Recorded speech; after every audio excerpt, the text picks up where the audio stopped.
Oui. Quelqu'un peut parler? La femme doit s'habiller de manière décente. Viens ma fille Angèle. Quand la Bible dit que la femme doit s'habiller de manière décente, vous voyez, votre soeur, l'habillement doit arriver sur toi. Elle est habillée de manière décente. Est-ce que quelqu'un peut la convoiter? Comment on est habillé là? Hein? Quelqu'un peut la convoiter? Attention. Mais si tu es habillé, et puis la ville arrive ici,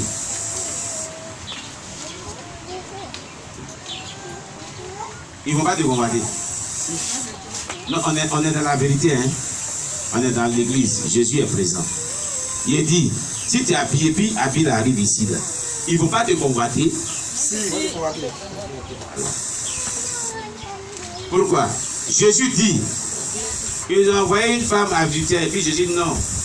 Ça, c'est la loi de Moïse, vous dit, hein? Mais il vous dit, si quelqu'un regarde la femme de son prochain et la convoite dans son cœur, je vous dis en vérité qu'il a commis l'adultère avec elle. Voilà ce que Jésus dit. Le simple regard, que tu regardes une femme de quelqu'un et puis tu l'as convoitée dans ton cœur, tu as commis l'adultère, tu es coupable. Hein, celui-là qui a pris une femme de quelqu'un pour aller dans l'hôtel, tu es coupable au même titre que lui. Et ça te condamne pour l'enfer. Donc, quand il y a des sœurs qui ne s'habillent pas décemment et qu'elles amènent les gens à les convoiter, sur le matin tu t'es habillé comme ça, tu t'es lavé tes mains, tu t'es habillé comme ça, jusqu'à ce que tu amènes ce vêtement-là. Tous les hommes qui vont te voir, qui vont te convoiter là, combien est toi adultère dans leur cœur, adultère dans leur cœur, adultère dans leur cœur, toute la journée, jusqu'à ce que tu amènes le vêtement. Tu deviens une prostituée dans le cœur des gens, sans le savoir. Où est la gravité de la chose? Tout le monde, on te désire. Qui fait ça là? Puis lequel a fait moi? Lequel a fait moi? Ouais. Il commet adultère toi comme ça. Et un autre vient encore dire, tu n'as pas vu la fille, la soeur. C'est qui ça? Tu vois là-bas. Oh, il commet avec toi adultère. Tous ceux qui vont te voir vont crier comme ça dans leur cœur, adultère, jusqu'à ce que tu en aies le vêtement. Tu as fait des victimes pour l'enfer. Tu es coupable. Ta manière de te vêtir a fait que les gens ont convoité dans leur cœur. C'est un péché. C'est pas ce que Jésus a dit. C'est pas ce que Jésus a dit. Amen. Maintenant, ceux-là que tu as fait comme ça, la nuit, vont aller dormir là. Ton image là, ta main qui était là, ça va être gravé dans leur mémoire. Et disait quels sont les démons qui vont les visiter? Femmes de nuit vont les visiter. À cause de toi, tu as envoyé femme de nuit dans leur vie. Femme de nuit va les visiter, ils vont coucher eux en rêve. Les démons est rentré dans son corps à cause de toi. Tu vas aller payer ça devant Dieu. Tu as envoyé des mauvais esprits dans la vie des personnes. Mais vous savez, qui amène les femmes à s'habiller comme ça? C'est la reine de la porte, l'esprit Ouattara. Elle a pour rôle pour séduire. Tout ce qui a fait la séduction appartient à la reine de la porte, l'esprit Ouattara. Tout ce qui a trait à la séduction, c'est l'esprit de Mami Ouattara. Il envoie ça sur la tête. Donc quand tu t'habilles de cette manière, tu es en train de faire l'œuvre de l'esprit de Ouattara. Tu es en train d'accomplir la mission de l'esprit de Ouattara. Et quand tu penses que tu es là servi Dieu, tu es enfant de Dieu, mais tu es là servi le diable. Vous comprenez? Amen. Vous comprenez? Aujourd'hui, il y a mini-jupe. Aujourd'hui, il y a robe mini. Autant de nos parents, il n'y a pas robe mini. Il n'y a pas mini-jupe, robe mini. C'est un péché. Il y a maman qui porte des robes mini. Les femmes mariées, robe mini. Où est la différence entre vous et puis les enfants? Ce sont les petites robes là que les enfants primaires de l'école primaire portaient avant. Mais vous, les mamans, vous portez sur la comme elles sont petites là, c'est à leur taille. Mais quand tu es grand que tu portes, ça arrive ici. Ce sont des mini. Mini n'est pas bon. Bon, toi, une femme mariée, tu portes mini. Quel conseil tu as donné à ta fille? Tu vas lui donner le conseil, puis elle va t'écouter. Elle va t'écouter. Elle ne pourra pas t'écouter. Parce que tu es mis au même niveau qu'elle. Alléluia. Alléluia. Cela envoie l'enfer. Il a dit dans ce passage que ni détresse,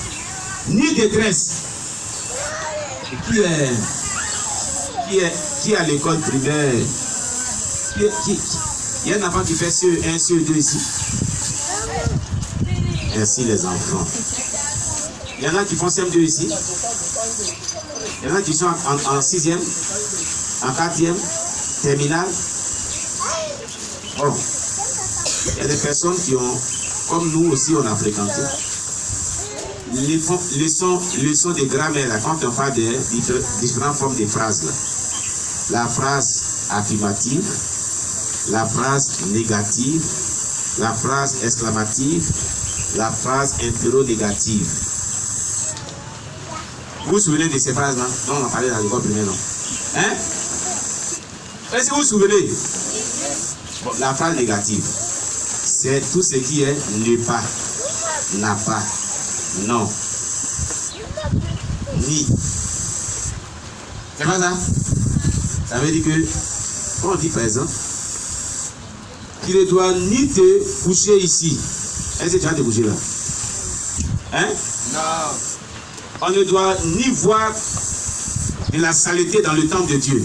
Est-ce qu'on doit voir la saleté dans le temple de Dieu? Non. Hein? Non. Mais s'il est dit dans la Bible que la femme ne sait pas ni détresse, ça veut dire qu'est-ce qu'on doit voir tresse sur la tête de la femme? Non. Hein? Non. Donc quand on voit les mèches, une tresse, une forme de tresse quelconque sur ta tête, c'est un péché. Même quand tu prends tes propres cheveux que tu tresses, on dit ni tresse, ni tresse. On ne doit pas avoir tresse. C'est pas français qui est parlé. Hein? C'est français. Vous pensez que quand on dit ni tresse, c'est mèche seulement, hein? On dit ni tresse. Ça veut dire que la tête, il n'y a pas de tresse. Quel que soit le type de tresse. C'est ce que ça veut dire. C'est français qui a été parlé.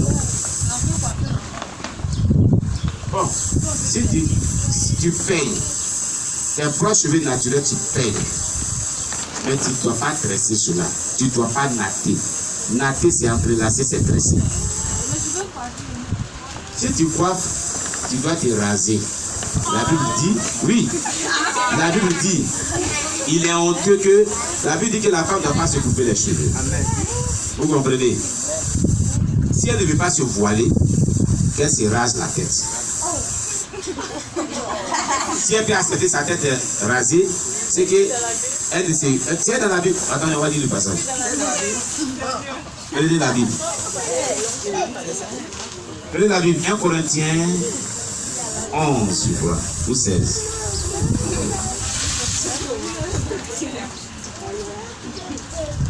Alléluia. 1 Corinthiens 11, à partir du verset 4 jusqu'au verset 16, je lis. Tout homme qui prie ou qui prophétise la tête couverte déshonore son chef. Toute femme au contraire qui prie ou qui prophétise la tête non voilée déshonore son chef. C'est comme si elle était rasée. Donc quand vous venez à l'église, vous n'êtes pas, vous voici vos têtes là. Hein? C'est comme si vous êtes rasé. Vous comprenez? Car si une femme n'est pas voilée, qu'elle se coupe aussi les cheveux. Or, s'il est honteux pour une femme d'avoir les cheveux coupés ou d'être rasée, qu'elle se voile. Je vais m'arrêter là. Tu as compris, non? Hein? S'il est honteux là, que tu sois rasé là, pour mettre les cheveux coupés là, c'est honteux, c'est pas bon pour la femme. Naturellement, quand tu as créé la femme, il ne veut pas que ses cheveux soient coupés puis rasés. C'est honteux. Ça fait honte. Donc, c'est pour cela, si elle a les cheveux, elle doit voiler sa tête. Amen. Amen. En priant ou en prophétisant. Amen. Amen. En priant ou en prophétisant. Maintenant, si elle voit que c'est honteux, si elle voit qu'elle ne peut pas faire ça, elle va se voiler, elle n'a qu'à se raser la tête. Si elle peut supporter raser la tête, elle peut supporter cette honte-là, il n'y a pas de problème. Tu peux supporter cette honte-là, on va t'appeler sur le coiffeur, on va prendre lever. Hein? Vous travaillez Bibel, au Mali, au Sénégal. Alléluia. Amen. Tu veux ça? Donc, il faut te voiler. Pour prier, il faut te voiler. Pour prophétiser. C'est ce que la Bible dit, non? Alléluia. Amen. Alors, il est donc dit, ni détresse, ni d'or, ni de perles. Quand on parle de détresse, tout ce qui est tissage, mèche, laine, comment on appelle, coiffe, les coiffes, perruques, ça fait partie de tout ça. Naquer tes proches cheveux, ça fait partie de tout ça. Prends les fils à tresser, tresser cheveux, fils à nago, ça fait partie de tout ça. Vous comprenez? Vous comprenez? On dit ni détresse. Vous lisez toujours ce texte, mais vous ne comprenez pas son fond. On dit ni détresse, pas détresse. Ni là, ça dit pas du tout. Toute forme de détresse, on ne peut pas avoir ça sur la tête. C'est la Bible qui le dit, c'est pas moi qui le dis. C'est la parole de Dieu qui le dit. Amen. Amen. Amen. Est-ce que c'est moi qui ai écrit la Bible? J'ai trouvé ça aussi comme tout le monde. Amen. Le jour qu'on crée la Bible, il n'était même pas né. Il n'est même pas l'âge que j'aime. Il n'était pas né. J'ai trouvé ça sur la terre, comme toi aussi. C'est la Bible qui dit, on ne veut pas avoir, Dieu dit, il ne veut pas avoir de stress sur ta tête. Amen. Amen. Gloire à Jésus. Amen. Donc, quand tu désobéis à ces principes bibliques et puis tu fais ce que tu veux là, tu désobéis à Dieu, ça envoie en enfer. Toute désobéissance à la parole de Dieu envoie en enfer. C'est ça qu'on appelle le péché. Le péché, c'est le fait de désobéir à la parole de Dieu. Sans repentance, cela envoie en enfer. Amen, amen. Amen. Alors, tu as compris ce qu'il a dit ici?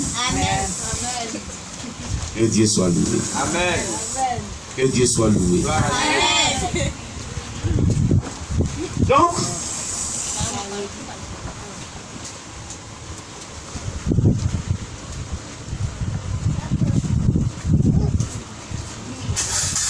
on va parler un peu du dossier vide.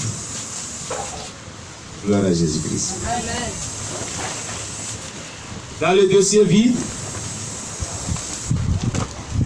donc, si on parle de ces